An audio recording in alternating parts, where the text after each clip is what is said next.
Anda sudah melihat dalam tayangan tadi bagaimana masing-masing pasangan calon, terutama paslon nomor urut 1 dan 3 yang berkontestasi di pemilihan gubernur dan wakil gubernur Jakarta ini saling klaim soal perolehan suara, perolehan angka pada saat kemudian pilkada serentak berlangsung. Nah, untuk bisa menanggapi mengenai hal ini, tentunya kita akan hadirkan perwakilan dari masing-masing pasangan calon, tapi sudah hadir juga di samping saya pengamat politik Universitas Indonesia yaitu Bapak Cecep Hidayat. Assalamualaikum warahmatullahi wabarakatuh. Malam Pak Cecep. Selamat malam Mbak. Malam Pak Cecep. Kemudian juga sudah hadir secara daring, ini akan menyuarakan bagaimana pandangan dari pasangan nomor urut 3 yaitu Pramono Rano. Beliau merupakan jubir pasangan Pramono Rano, ada Bang Ciko Hakim. Assalamualaikum warahmatullahi wabarakatuh. Selamat malam Bang Ciko. Waalaikumsalam, malam Putri, malam Kang Cecep. Malam Baik, Bang Ciko. ya kami masih coba menghubungi perwakilan dari pasangan calon nomor urut 1. Sepertinya juga sudah bergabung dengan kita, ada Bang Ramdan Alamsyah. Selamat malam, Assalamualaikum warahmatullahi wabarakatuh. Baik, nanti kita akan coba hubungi kembali, tapi kita akan dengarkan terlebih dahulu dari Bang Ciko. Bang Ciko, ini kok begitu yakin sih ketika kemudian paslon nomor urut 1 ini mengatakan 2 putaran dari hasil penghitungan suara internal mereka, tapi kemudian paslon nomor urut 3 ini dari hasil penghitungan internal juga mengklaim bahwa kemenangan sudah di tangan, sudah deklarasi dan cukup 1 putaran saja. Bang Ciko. Ya, di sini perbedaannya dan saya koreksi sedikit Putri. Kami tidak berbasis hitungan di internal, tapi kami berbasis hitungan di KPU, di PPK atau di kecamatan-kecamatan yang sudah selesai kemarin.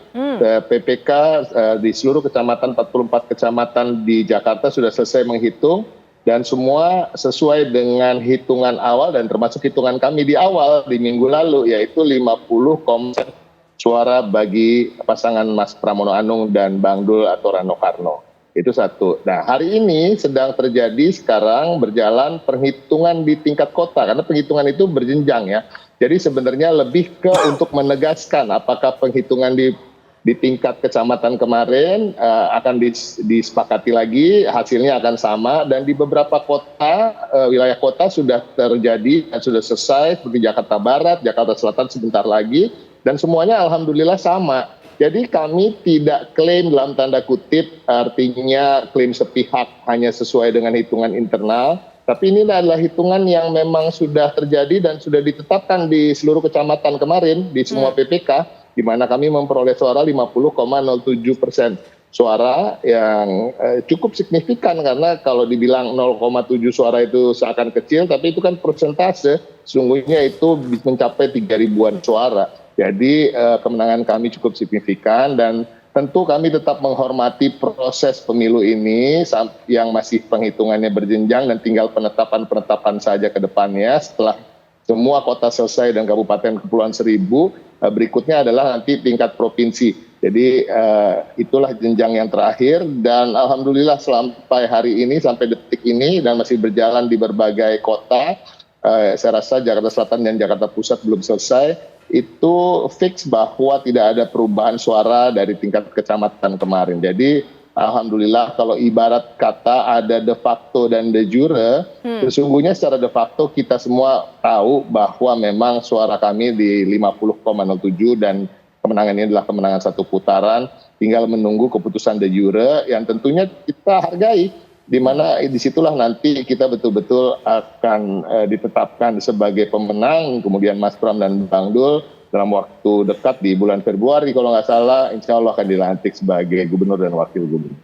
Baik, itu pandangan suara dari perwakilan paslon nomor urut 3. Kita juga akan dengarkan bagaimana pandangan dari Bang Ramdan Alamsyah selaku Sekretaris DPW Partai Perindo Jakarta. Assalamualaikum warahmatullahi wabarakatuh. Selamat malam Bang Ramdan. Salam, koreksi ya Mbak, saya di Golkar Mbak, bukan di Perindo. Baik, mohon maaf sekali. Sekretaris DPW Partai Golkar Jakarta, Bang Ramdan Alamsyah. Baik, Bang Ramdan, di saat kemudian begitu yakin, ya di saat paslon 3 ini begitu yakin dengan hitungannya, kemudian juga tadi dari hitungan, bukan hitungan internal, tapi memang melihat dari perolehan angka demi angka di berbagai macam TPS. Tapi kemudian paslon nomor urut 1 ini masih yakin bahwa akan ada kesempatan putaran kedua. Silakan Bang Ramdan.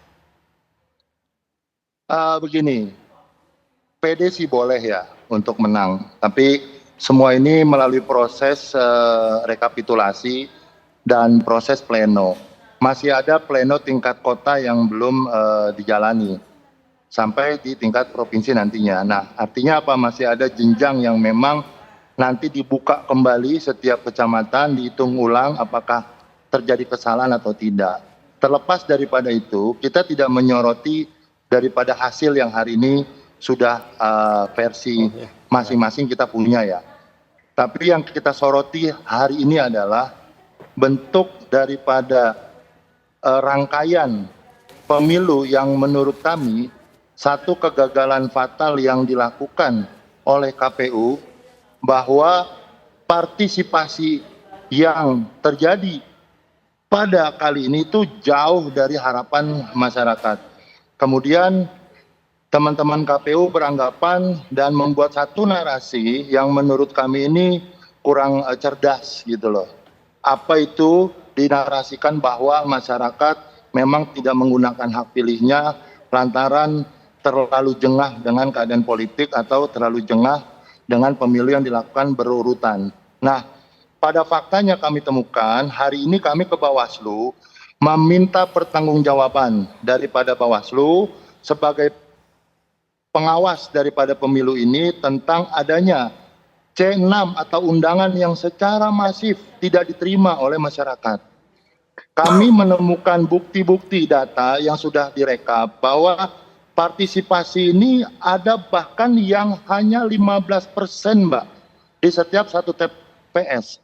Ada yang hanya 19%, 20%, dan itu bentuknya masif.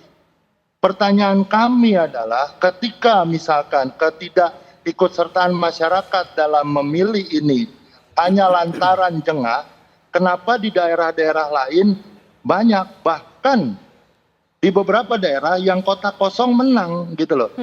Artinya anggaran yang besar yang diberikan pemerintah DKI Jakarta hampir 1 triliun loh kepada KPU, KPU kerjanya sampai sejauh mana?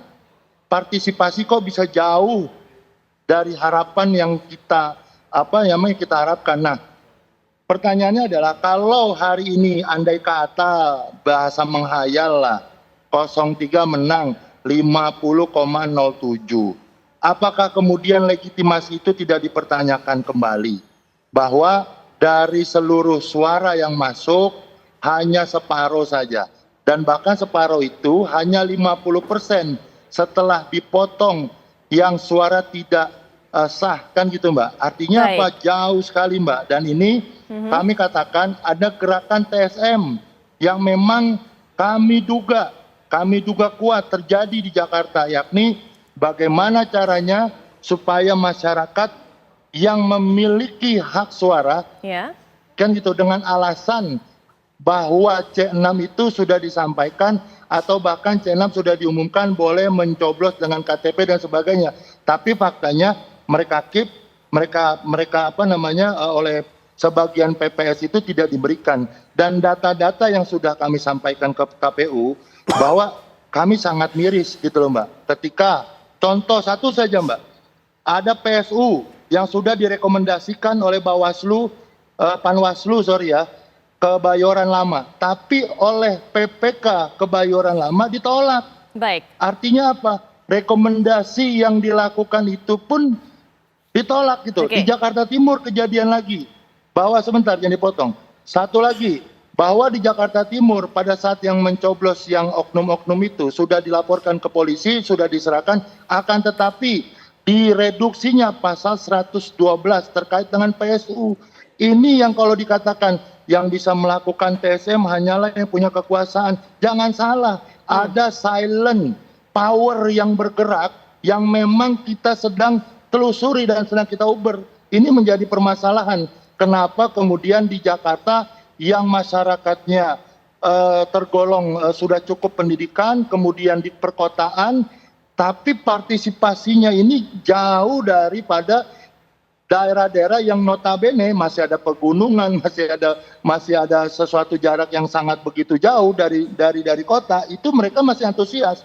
Pertanyaannya, apakah sesederhana itu KPU hanya mengucapkan dan membentuk satu opini karena masyarakat jengah? Menurut saya masyarakat hari ini sedang dipertontonkan sikap dan perilaku daripada penyelenggara yang tidak profesional. Baik, Dan wajar ketika kami mempertanyakan juga, Mbak, legitimasinya apa gitu loh. Baik, Ketika baik Bang Ramdan. bicara mengklaim hanya sebatas itu gitu loh. Baik, kami harus potong karena kami harus jeda, nanti kita lanjutkan setelah jeda. Bang Ramdan, siapa yang Anda maksud tadi, yang Anda arahkan kemudian melakukan gerakan TSM tadi? Tapi nanti silakan dijawab setelah jeda. Termasuk juga apakah kemudian tingkat partisipasi yang rendah ini berpengaruh terhadap legitimasi nanti hasil dari pilkada ini? Nanti Pak Cecep bisa berikan pandangan, setelah jeda kami bisa kembali dan lanjutkan pembahasan sesaat lagi.